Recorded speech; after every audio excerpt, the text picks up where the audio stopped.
অভিবাসন থেকে পরিবেশ, সরকারি নিয়োগ থেকে নাগরিকত্ব, নির্বাহী আদেশের মাধ্যমে প্রথম দিনে আলোচনায় ট্রাম্প। ক্ষমতায় বসে কলমের এক খোঁচায় ক্ষমা করেছেন 2021 সালের ক্যাপিটলে হামলায় দোষী সাব্যস্ত 1500 জনকে। অভিষেক ভাষণেও ট্রাম্পে বলেছেন, এই নির্বাহী আদেশগুলোর মাধ্যমে যুক্তরাষ্ট্রকে আগের অবস্থায় ফিরিয়ে আনার যাত্রা শুরু হবে।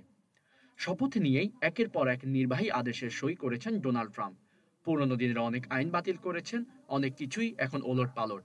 তার এসব পদক্ষেপের মধ্য দিয়ে বাইডেন প্রশাসনের ধারা থেকে যুক্তরাষ্ট্রকে সরিয়ে আনার ইঙ্গিত রয়েছে। তার এমন তড়িঘড়ি করে জারি করা নির্বাহী আদেশের প্রভাব কেবল যুক্তরাষ্ট্রেই নয়, পড়তে পারে বিশ্বজুড়ে।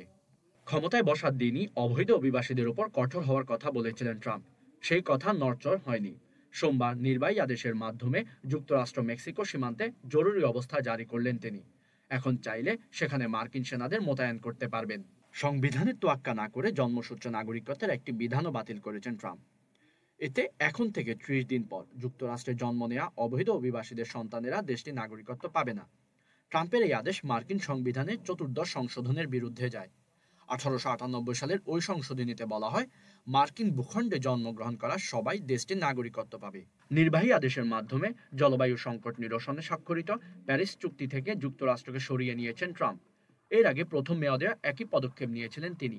তবে প্রেসিডেন্ট জো বাইডেন পরে তা আবার বহাল করেন।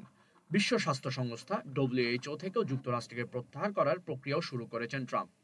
সংস্থাটিতে সবচেয়ে বেশি অনুদান দিয়ে থাকে যুক্তরাষ্ট্র। 2023 সালের হিসাবে তা মোট অনুদানের 18%। সেখান থেকে সরে আসতে চান নতুন এই মার্কিন প্রেসিডেন্ট। প্রথম দিনই যুক্তরাষ্ট্রের সন্ত্রাসবাদের মদতদাতা দেশের তালিকা থেকে কিউবার নাম সরিয়ে দেওয়ার উদ্যোগ আটকে দিলেন ট্রাম্প। ঘোষণা করেছেন, মেক্সিকো উপসাগরের নাম পরিবর্তন করে আমেরিকা উপসাগর রাখা হবে। ইউক্রেন যুদ্ধ বন্ধ করতে আগে থেকেই তৎপর ছিলেন ট্রাম্প।